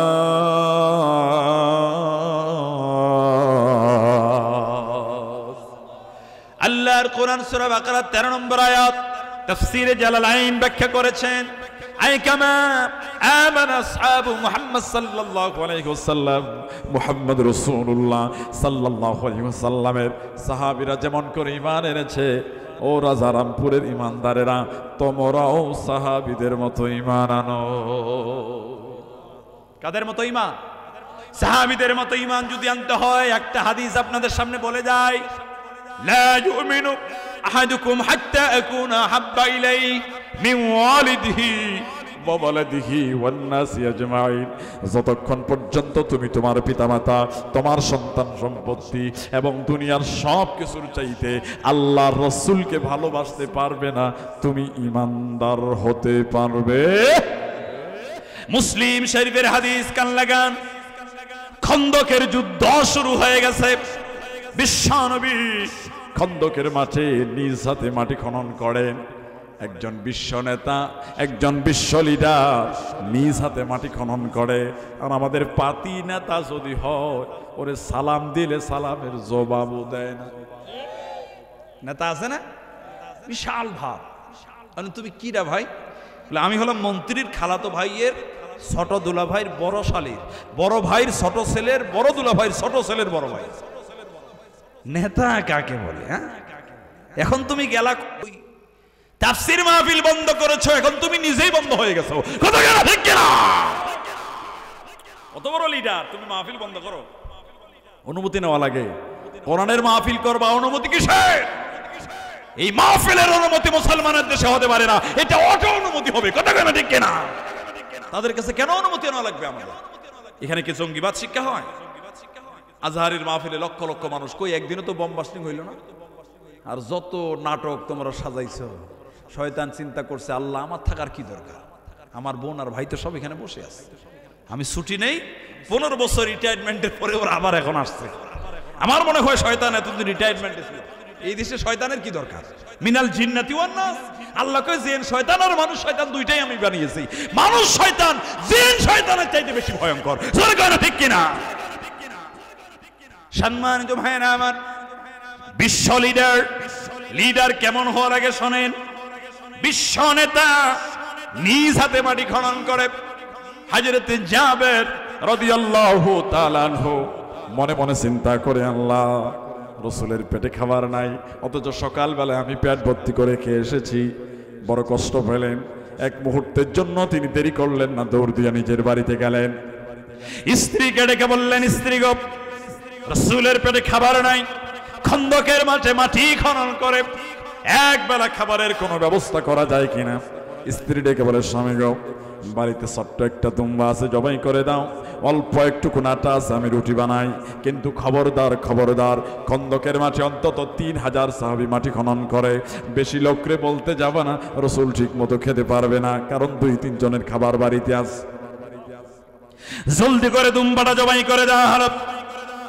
রসুলের কানের মধ্যে মুক্তা লাগায়া হযরতে জাবের রাদিয়াল্লাহু তাআলা আনহু ডেকে বলে, ইয়া রাসূলুল্লাহ, ইয়া হাবিবাল্লাহ, চলেন না যাই, আজকে দুপুর বেলায় আমার বাড়িতে আপনার দাওয়াত।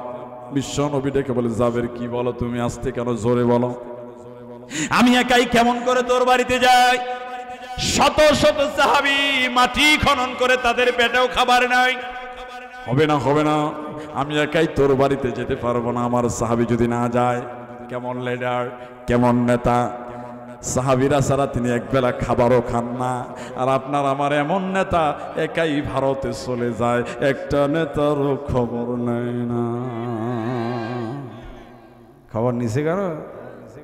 ওবায়দুল কাদের যেতে চাইছিল, থাকতো আগে নিজে বাঁচি বাপের নাম। কথা কয় না কে? নিজে বাঁচলে বাপের নাম। ইন্না শানিআকা হুয়াল আবতার।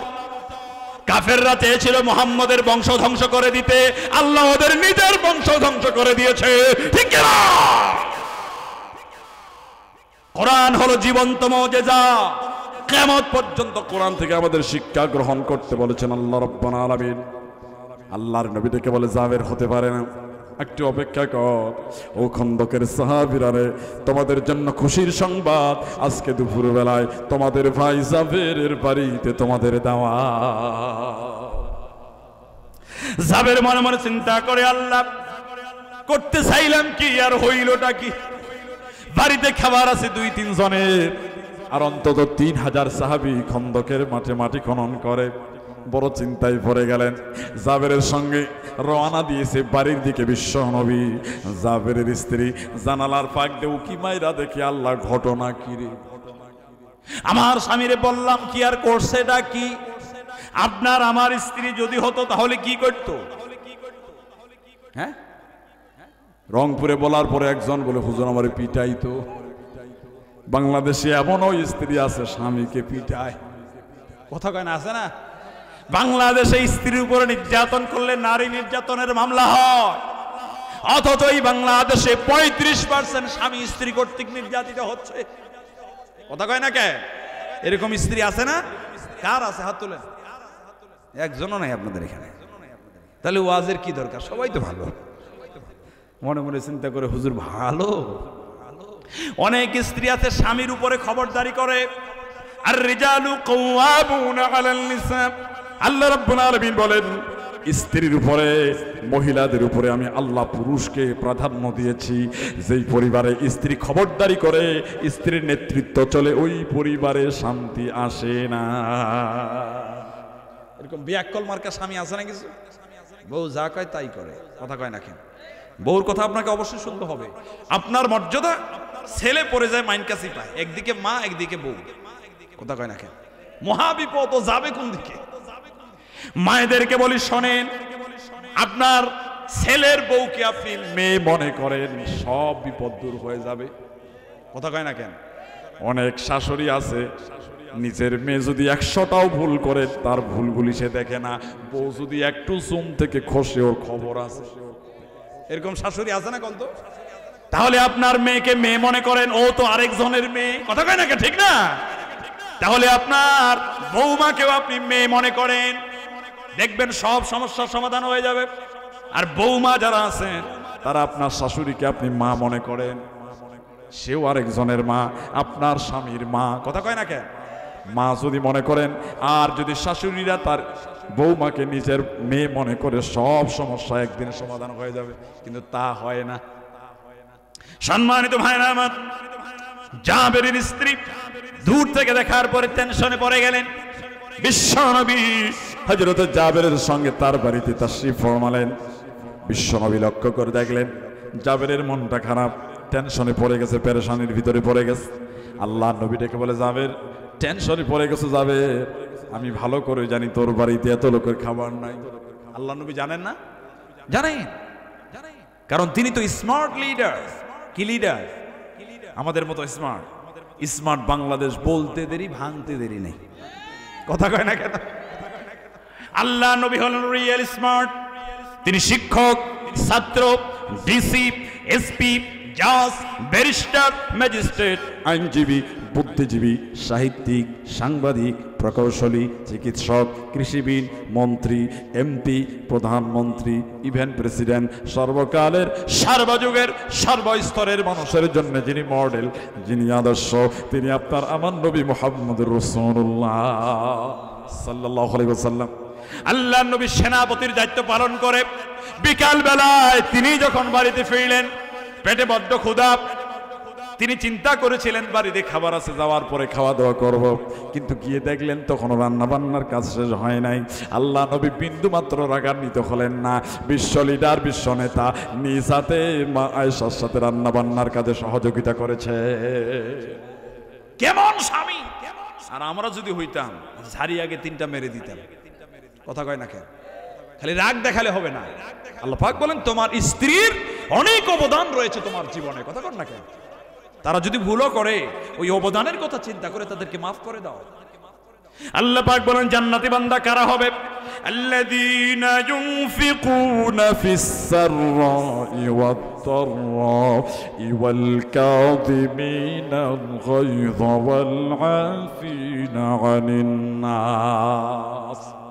যারা জান্নাতি হবে তাদের একটা অন্যতম কোয়ালিটি হবে, তারা শুধু মানুষকে মাফ করে দেবে। সুবহানাল্লাহ কবেন না?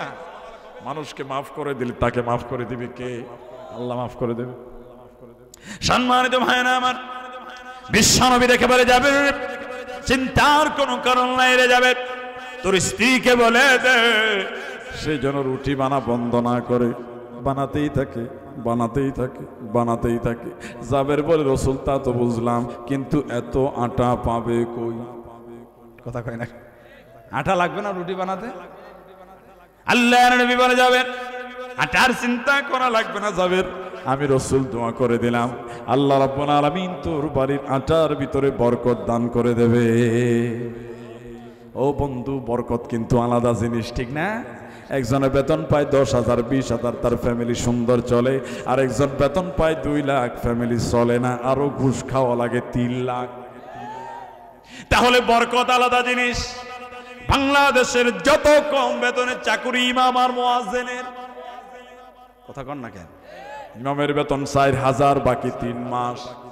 মুয়াজ্জিনের 1300-1500 আছে না নাই কোন? তাও বাকি 6 মাসের। তাহলে সে চলবে কেমনে? সৌদি আরবের সবচাইতে বেশি বেতনের চাকরি করে কাবার ইমাম যারা, যে দেশে আলেমদেরকে মর্যাদা দেওয়া হয় না, সেখান থেকে আলেম তৈরি হয় না। আমাদের উত্তরবঙ্গ আলেমদের দিক থেকে অনেক বেশি পিছিয়ে। যত বড় বড় আলেম বাংলাদেশে অধিকাংশ আছে নোয়াখালী চট্টগ্রাম বিভাগে আমি দেখেছি, কারণ সেখানে আলেমের মর্যাদা হয়, সেখানে আলেমের মর্যাদা দেওয়া হয়। আমার 70% মাহফিল চট্টগ্রাম এবং সিলেট বিভাগে। সেখানে যখন তাফসিরের জন্য যাই 10-20 কিলোমিটার পর্যন্ত মোটরসাইকেলের র্যালি দিয়ে নিয়ে যায়। আর আমি কিছুদিন আগে মোহনপুরে কামিল মাদ্রাসায় ওয়াজ করতে গেলাম, স্টেজের কাছে গিয়ে ফোন দিলাম, ভাই আপনারা কই? বলে অফিসে আছি, একাই আসি। এটা হলো দিনাজপুর। কথা কয় না কেন? না, এটা আমি তো নিজে দিনাজপুরের লোক, এই জন্য এটা বলতেছি। অন্যখানে হলে তো এটা বলা যায় না। কথা কয় না? তাহলে আলেমের মর্যাদা আমাদের এখানে দেওয়া হয় না, এই জন্য আলেম তৈরি হয়। এই জন্য উত্তরবঙ্গে আলেম কম। কথা কয় না কেন? আমি লক্ষ্মীপুরে ওয়াজ করতে গিয়ে সভাপতি আমার দিক তাকায় বলে, হুজুর আপনার বাড়ি কই? বললাম দিনাজপুরে। বলে দিনাজপুরের লোক এরকম আলেম হয়? আমি হয় আলহামদুলিল্লাহ, আলেম হই নাই, আমি ছাত্র এখন। সম্মানিত ভাইরা আমার, এজন্য আমরা উত্তরবঙ্গ সব দিক দিয়ে পিছনে। গোটা ঢাকা নেতৃত্ব দেয় বরিশাল এবং নোয়াখালী বিভাগ। নোয়াখালী এখনো বিভাগ হয়নি, মানে চিটাগাং বিভাগ। কথা কন না, ঠিক না? বড় বড় জায়গায়, সব জায়গায় তারা বসে আছে, সব জায়গায় তারা নেতৃত্ব দিচ্ছে। আমরা অনেক বেশি পিছিয়ে আছি সব জায়গায়। ফরেন যখন লন্ডনে যাবেন, লন্ডনের যত নেতৃস্থানীয় যত ব্যবসায়ী আছে সব সিলেটের।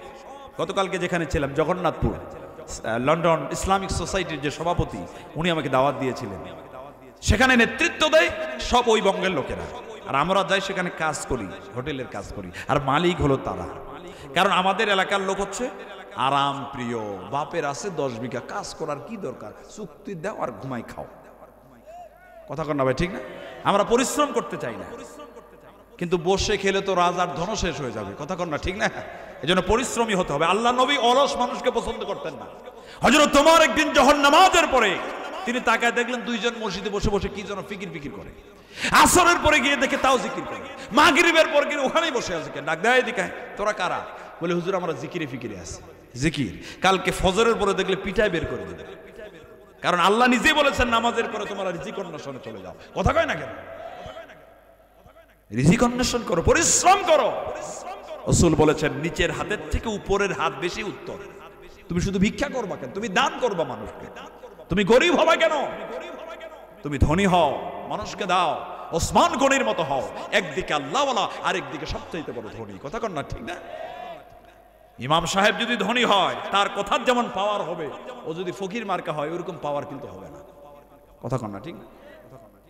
বলে ইমামদেরকে ইজ্জত দিতে হবে, সম্মান দিতে হবে, বেতন বাড়াতে হবে। দারোয়ানের বেতন 12,000, ইমামের 3,000, এটা হয়? তাহলে ইমামের কি মর্যাদা আপনি দিলেন? অন্তত দারোয়ানের চেয়ে বেশি বেতন দেন, যেন সে ফ্যামিলি নিয়ে সুন্দরভাবে চলে, সুন্দর করে ইমামতি করতে পারে। বেতন কম দেন বলে তো 5 জায়গায় সে চাকরি করে বেড়ায়। কথা কয় নাকি? আবার এক ওয়াক্ত নামাজে না আসলে ওরে চিল্লানি, যেটা নামাজ ঠিক মতো পড়ে না ও চিল্লায় বেশি, মুয়াজ্জিনকে ঝাড়ি ঠেলায় বের করে দেয়। আর বাংলাদেশে যত জালেম আছে এগুলি মসজিদের কমিটিতে থাকে, নামাজ ঠিক মতো পড়ে না, ঘুষ খায়, 2 নম্বর ইনকাম করে, টাকার জোরে সভাপতি। কথা কয় না কেন? ফাইজলামির জায়গা না, এটা আল্লাহর ঘর, এখানে সবাই মতোয়াল্লি হতে পারে না, এটা কোরআন বলে দিয়েছে। সম্মানিত ভাইরা আমার, হযরত জাবের রাদিয়াল্লাহু তাআলা আনহু তার স্ত্রীকে ডেকে বলে, স্ত্রী গো, আল্লাহ নবী বলে দিয়েছেন আল্লাহ রাব্বুল আলামিন আমার বাড়ির আটার ভিতরে বরকত দিয়ে দেবে। জাবেরের স্ত্রী রুটি বানাতে শুরু করে দিলেন, রুটি বানাতে বানাতে রুটির স্তূপ হয়ে গেল। আল্লাহর নবীর সামনে রুটিগুলি পেশ করা হলো। বিশ্বনবী রেখে বলে, যাবে এবার আল্লাহর নামে বিসমিল্লাহ বলে বন্টন শুরু করে দাও। তার কারণ যেই কাজে বিসমিল্লাহ আছে ওই কাজে আল্লাহর সাহায্য আছে নাকি নাই? হযরত জাবের বলেন, ওয়াল্লাযী নাফসি বিয়াদিহি, ওই আল্লাহর নামের কসম করে বলি যার হাতে আমার জীবন। খন্দকের মাঠে সব সাহাবীদের ভিতরে গোশত আর রুটি বন্টন করে দেওয়ার পরেও, সবাই পেট ভর্তি করে খাবার পরেও আমি গোশতের বাটি আর রুটির বাটির দিকে তাকায় দেখলাম একটা গোশত আর একটা রুটিও কমে যায় নাই। সুবহানাল্লাহ পড়বেন না? তাহলে আমরা যদি ইমানদার হতে চাই, আল্লাহ এবং তার রাসূলকে সবচাইতে বেশি ভালোবাসতে হবে এবং ভালোবাসার প্রমাণ দিতে হবে কাজের দ্বারা। বিশ্বকাপ ফুটবল খেলা যখন হয়, কারো বাড়ির সামনে আর্জেন্টিনার পতাকা আছে না নাই? কারো বাড়ির সামনে ব্রাজিলের পতাকা, কারো গায়ের মধ্যে মেসির 10 নম্বর গেঞ্জি। কথা কয় না কেন? তার চুল কাটার স্টাইল হচ্ছে মেসির মতো, রোনালদোর মতো, রোনালদিনহোর মতো, মানে মেসির মতো স্টাইল করে চুল কেটে তার গেঞ্জি পরে তার দেশের পতাকা টাঙায়া সে প্রমাণ করতে চায় আমি আর্জেন্টিনার ভক্ত। আছে না নাই? আপনি যদি রাসূলের ভক্ত হয়ে থাকেন, রাসূলের আশিক হয়ে থাকেন, আপনার মাথা থেকে পায়ের পাতা পর্যন্ত, রান্নাঘর থেকে পার্লামেন্ট পর্যন্ত রাসূলের আদর্শ বাস্তবায়ন করতে গিয়ে প্রয়োজনে আপনি জীবন দিয়ে দিবেন। জোরে কথা ঠিক কিনা? তাহলে ইমানদার হতে হলে রাসূলের আদর্শ আমাদেরকে মানতে হবে জীবনের সব সেক্টরে। কতক্ষণ না, ঠিক না? রাসূলের আদর্শকে আমাদের জীবনের সব সেক্টরে গ্রহণ করতে হবে, বাস্তবে প্র্যাকটিক্যালে সেটাকে আমল করতে হবে। জোরে কর ঠিক কিনা? আল্লাহর কাছে আমরা দোয়া করি আল্লাহ যেন আমাদেরকে খাঁটি ইমানদার হিসাবে কবুল করেন। একটু জোরে কর না আমি। আলহামদুলিল্লাহ, আপনারা লং টাইম ধরে ওয়াজ শুনতেছেন, আরো 3 ঘন্টা বললে তাও আপনারা থাকবেন, ঠিক না ভাই? তারপরও আমি আগ্রহের সাথে অনেকক্ষণ ধরে আপনাদের সামনে কথা বলেছি। আল্লাহ যেন এই মাহফিলটাকে খুব, এত সুন্দর প্যান্ডেল, এত সুন্দর পোস্টার, কিন্তু ওই পরিমাণ লোক আসে নাই, এরা দুর্ভাগা। আপনারা এসেছেন, আপনারা শুনেছেন, আপনারা খুশি না বেজার বলেন তো? আপনারা অনেক কিছু জেনেছেন, কথা জোরে কম না, ঠিক না? ফেরেশতারা আপনাদের জন্য দোয়া করছে, অবশ্যই আপনারা সকলেই আজকে সৌভাগ্যবান। আল্লাহ যেন এই মাহফিলটাকে কিয়ামত পর্যন্ত কবুল করেন। সহযোগিতা মসজিদের জন্য, মসজিদের কনস্ট্রাকশন চলছে, আপনাদের কাছে আমি একটা অনুরোধ করব, আপনাদের যোগ্যতা অনুযায়ী, জোর করার কিছু নাই, আপনার যেটা পড়েছেন এবং যেটা খেয়েছেন এটা শুধু আপনার। মানুষ যা ইনকাম করে, একটা গবেষণা এসেছে তার 15 ভাগ সে নিজে ব্যয় করতে পারে, বাকি 85 ভাগ সে ব্যয় করতে পারে না। অনেকে কিপটামি করে, খায় না, টাকা ব্যাংকে রাখে, মরার পরে ওই টাকা নিয়ে মানুষ মারামারি করে, হামলা হয়, মামলা পর্যন্ত হয়। কথা কয় না কেন? ওই টাকাটা দান করলে সে আখেরাতে পাইতো। একটা হচ্ছে দুনিয়াতে খায় আর পরে, আর যেটা দেয় সেটা আখেরাতের জন্য চলে যায়। 3টা খাত, এর বাইরে কোনো খাত নাই। বাকি টাকা আপনি ভোগ করতে পারবেন না। ঢাকা শহরে আমি দেখলাম কয়েকদিন আগে একজন লোক মারা গেছে, তার জমি বন্টন করার আগে তাকে মাটি দেবে না। তার মানে ওখানে বসেই মাটি দেওয়ার আগেই ছেলেমেয়েরা ভাগ বটোয়ারা করবে, তারপরে নিচে নামাবে। নাউজুবিল্লাহ করতে ইচ্ছা করে। তাহলে আপনার আমার সাথে কি হবে আমরা জানি না। আপনি আশা করে বসে আছেন আমার ছেলে দোয়া করবে, ডাইরেক্ট জান্নাত, এই আশা করার কোনো লাভ নাই। আপনি নিজের আমল আমাদেরকে নিজেকে করতে হবে। যেরকম ঠিক না? তাহলে আমরা যোগ্যতা অনুযায়ী মসজিদের জন্য দেব। রাজি আছি তো ভাই?